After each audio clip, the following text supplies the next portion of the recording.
Pakulo tayo ng tubig mga idol at magluluto tayo ng sinabawan na isda. Tapos, lagyan na natin yung kamatis. Takpan muna natin. Kulong-kulo na. Lagay na natin yung tanglad. Sabay natin yung isda.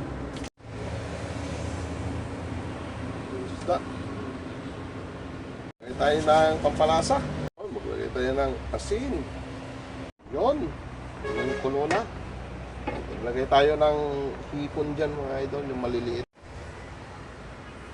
Lagay na natin dahon ng malunggay. Ano? Malunggay. Tinolang. Isda.